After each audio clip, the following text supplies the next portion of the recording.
Hi guys, magandang umaga. Dito naman tayo sa ating mga halaman. Morning mga bulaklak ko. Ito ang tinatawag na kamantiki guys. Dito sa probinsya ng Iloilo. Guys, maraming mga magagamot na mga sakit-sakit sa balat. Lalo pag nangangati ang mga daliri mo, kaya namumagka. Ganyan ang mga gamot ng dahon.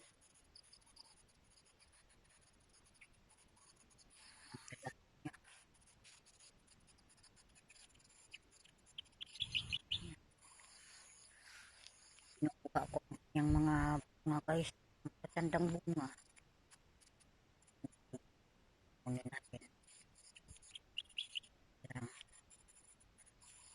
Tapos isasabot naman natin ito sa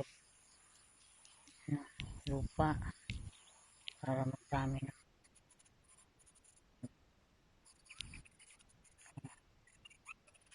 guys.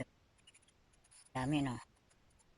Tapos ilagay naman natin yan sa gilid guys. Naman natin. Tubo lang rin yan dyan. Hanggang sa bandang huli ang itong mga matatanda na yan. Tatanggalin naman natin yung mga matatanda na yan. Matanda na yung parang ganito na ito. Hindi mo na rin yan pagtan. Dahil hindi na rin yan gaano mamumutlak. Kunin natin ang mga bunga niya. Kasi yung iba, minsan hindi natin nakuha. Nahuhulog lang rin yan. Po. Ito mo naman ipat po na. Guys. Harapan ng bahay. Yan. Dami guys. Yan ang nakikid. Guys. Yan. Hindi rin kailangan ng maraming ito at laging pagod na kami. Ito bulaklak yan. Bulaklak nito. Pag lumaki na ito, kulay dilaw.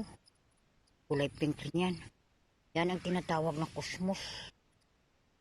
Gamot rin ito pag masakit ang ulo mo. Tinatapa lang niyang limon. Pagyan natin isa. Okay guys, o yan. Sarap ng aming dahan. Dahan na maliit lang. Kahit maliit, basta may libangan lang tayo. Yan. Kaya. Tapos may mga bulaklak rin yan dito. Yan dito bulaklak. Ito lang ang hilig ko sa bulaklak. Ito nga katatanim ko lang ano. Pwerte daw yun eh.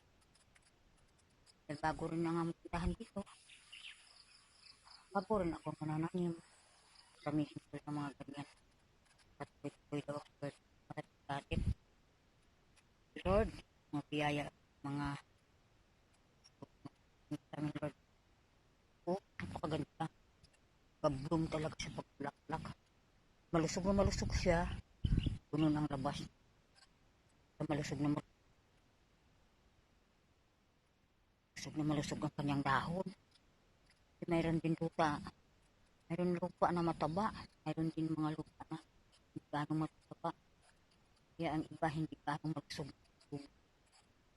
Yan guys. Yan ang namin housing. Housing ng Kapalis. Thanks Lord.